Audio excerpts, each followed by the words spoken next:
Be yourself. It's advice we've all heard 1,000 times. How often do you have to hide parts of yourself, thinking being vulnerable will make you look weak, or showing the real you might push people away? Authenticity doesn't mean sharing everything. It means being real about the things that matter. When you drop the facade, it opens up the door to genuine connection. People feel that they can trust you because you're not pretending anymore. And when people trust you, they'll bring their full selves to the table too. Leading in this way builds stronger, deeper relationships.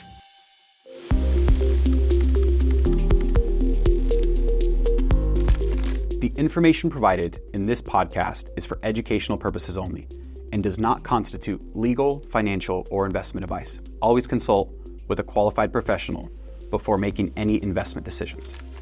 Hey everyone, welcome back to The Owner Mindset. Today we're diving into 2 traits that can truly transform the way you lead, connect, and show up for others: authenticity and vulnerability. Let me start by asking you something. How often do you feel like you have to put on a mask, whether it's at work, with your family, or even your friends? How often do you have to hide parts of yourself, thinking being vulnerable will make you look weak, or showing the real you might push people away? For years, I thought being a strong leader meant having all the answers and hiding any cracks on the armor. But I learned something powerful. Authenticity and vulnerability are your superpowers. They build trust, inspire others, and let you lead in a way that's both meaningful and sustainable. Whether you're leading a team, running a business, or navigating relationships, this episode will help you show up as your most powerful and authentic self. Be yourself. It's advice we've all heard 1,000 times. But let's be honest, in leadership, it's not always that easy. We feel the pressure to project confidence and control, even when we don't feel that way on the inside. But here's the truth. People don't connect with perfection. They connect with authenticity. They're drawn to leaders who are real, who show up with transparency and humility. Early in my career, I thought being a strong leader meant always having the answers. I worked hard to maintain that image, but behind the scenes, I was exhausted. One day, I decided to be honest with my team.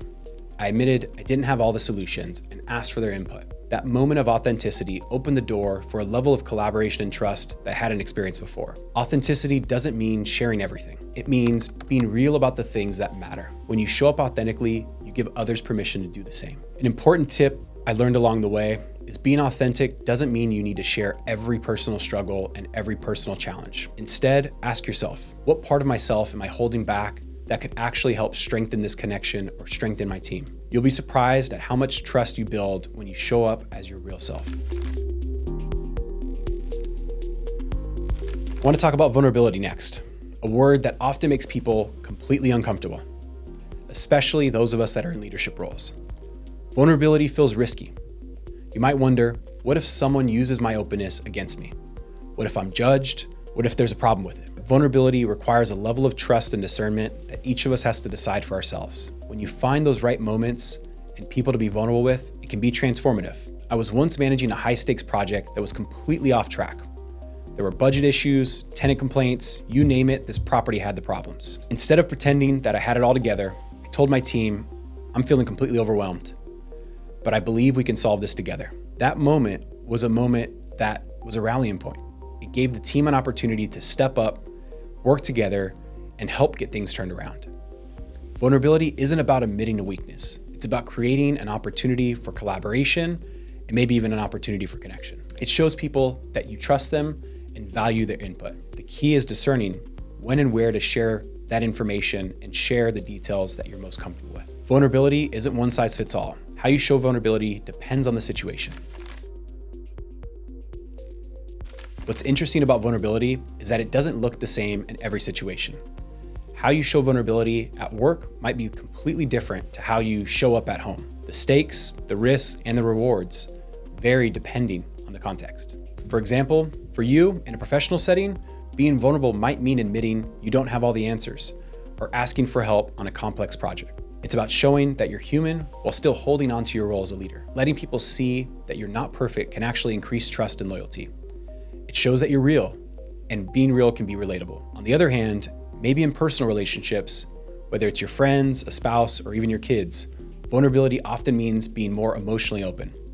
But even here, there's a delicate balance. One person I've always admired for their authenticity and vulnerability is one of my oldest friends and my closest friend, Adell Hodge. Adell and I have been close friends for over 20 years. We grew up as leaders together at the Boys and Girls Club, and we've both evolved as leaders. What has always stood out to me about Adell is his ability to be real, even when it's hard. When we were teenagers taking on leadership roles at the Boys and Girls Club, Adell was the first to admit when he didn't have all the answers or was struggling with the weight of responsibility. While many of us were being teens, proved to ourselves and to others that we had it all under control, Adell always seemed to be opened and showed a different kind of strength, one rooted in that authenticity and the willingness to ask people for help. Today, Adell's a police officer, a role where vulnerability might not seem like the first trait that comes to mind. But in a profession where he's constantly facing difficult and high-pressure situations, the authenticity and vulnerability he learned early on has been crucial. As a cop, he has to project authority, but he also has to connect with people on a human level.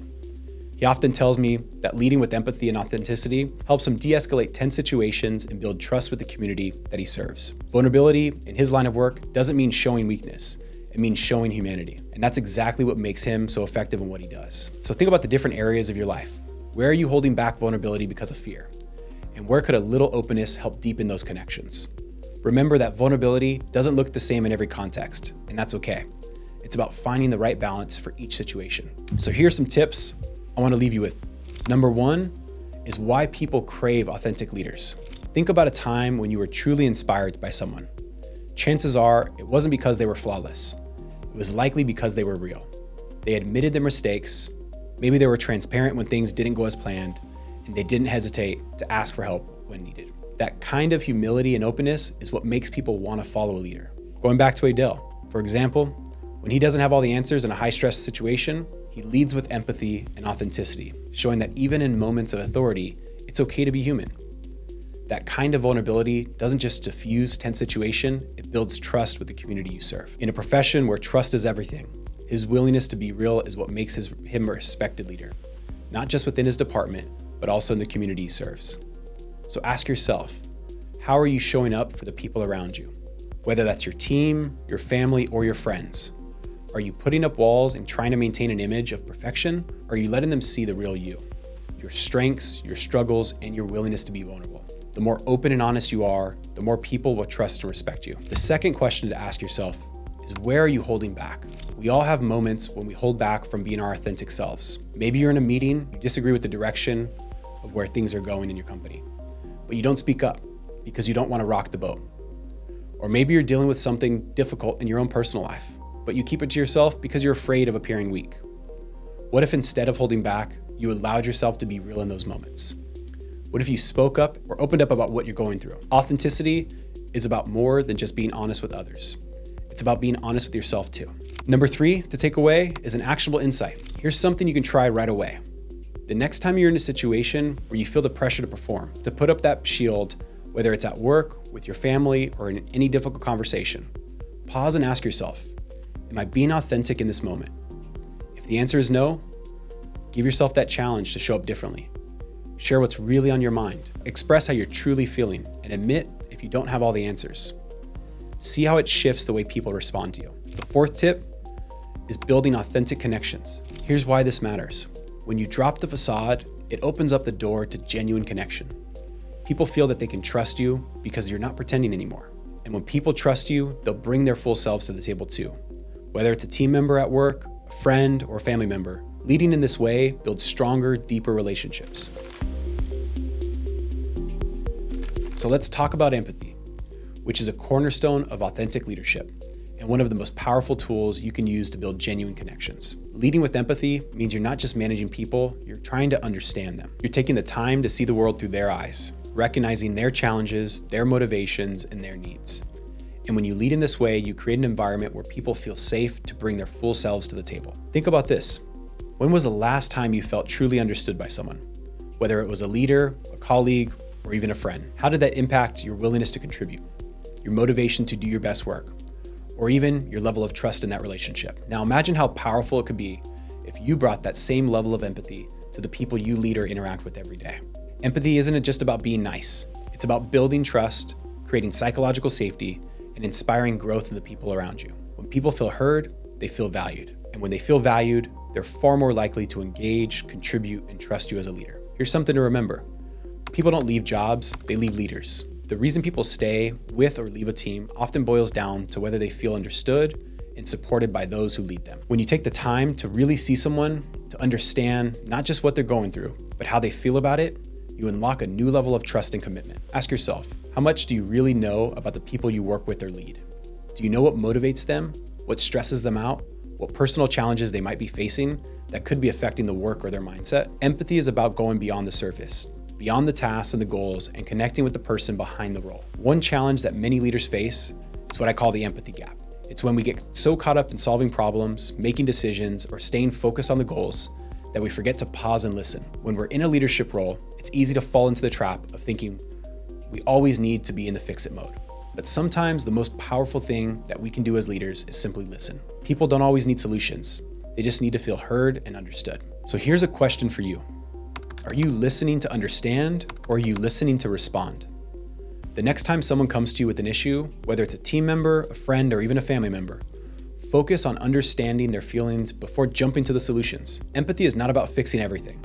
It's about being present and letting people know that you're not alone in this experience. I want to leave you with an actionable insight on practicing this empathy technique, really addressing the empathy gap. In our property management company, where we're constantly dealing with situations where we need to show up with empathy and really hear our tenants or hear our clients and the issues they're bringing us, we've developed a framework we call the equity approach. It starts by really trying to understand and recognize the individual.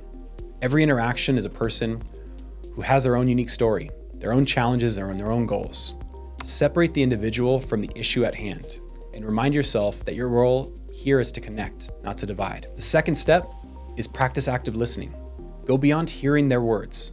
Listen to the emotions and the unmet needs driving their concerns. Start asking clarifying questions to demonstrate actual genuine interest and really get to the heart of what's happening. For example, ask, can you tell me more about how this is impacting you? The third step is work to empower that person through collaboration.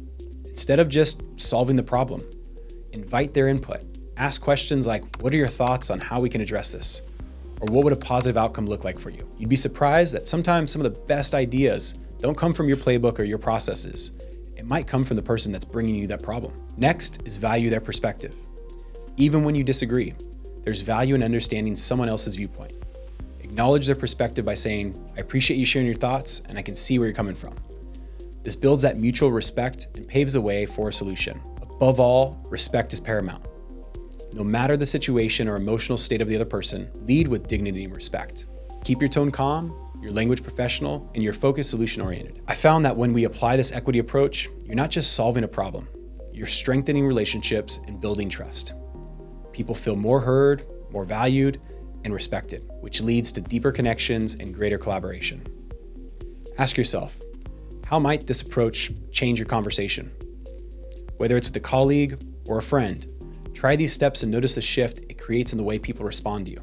The culture you create, whether at work, at home, or in your own community, is a reflection of how you lead. When you lead with vulnerability, empathy, and authenticity, you create a culture where people feel safe to be themselves. They're more likely to share their ideas, admit mistakes, and take risks because they trust the environment that you're creating. Here's my challenge for you. Think about one area in your life where you could create more openness. What's one thing you could do today to show others that it's okay to be real? Maybe it's admitting a mistake to your team or having an honest conversation with a loved one. Take those small steps to create those big changes. One of the biggest lessons I've learned is that creating this kind of environment starts with you. When you lead with this level of vulnerability, when you admit your mistakes and show your human side, you give others permission to do the same. Think about the next time you're leading a meeting or having a conversation at home. Instead of focusing on perfection, focus on progress. Ask for feedback, open up about a challenge you're facing, and watch others follow your lead and feel safe at the same time. As we wrap up, let me leave you with these takeaways. Authenticity is your foundation. Show up as your true self. Vulnerability builds connection and collaboration when used with discernment. Empathy creates deeper relationships and inspires trust. And here's my challenge to you. Choose one area of your life where you can lead with more authenticity, vulnerability, or empathy this week. Take that step and see how it transforms the way you connect with others. I'd love to hear more about your journey and share your thoughts with me on social media using the hashtag #TheOwnerMindset. Thanks again for tuning in. Don't forget to subscribe, leave a review, and share this episode with someone who might need to hear it. Anthony A. Luna is the CEO of Coastline Equity Property Management, based in Southern California. As a respected Forbes and Fast Company contributor, Anthony shares insights that help property management professionals excel while giving back to their communities. His upcoming book, Property Management Excellence, will be available in June 2025 on Amazon, Barnes & Noble, and bookstores worldwide.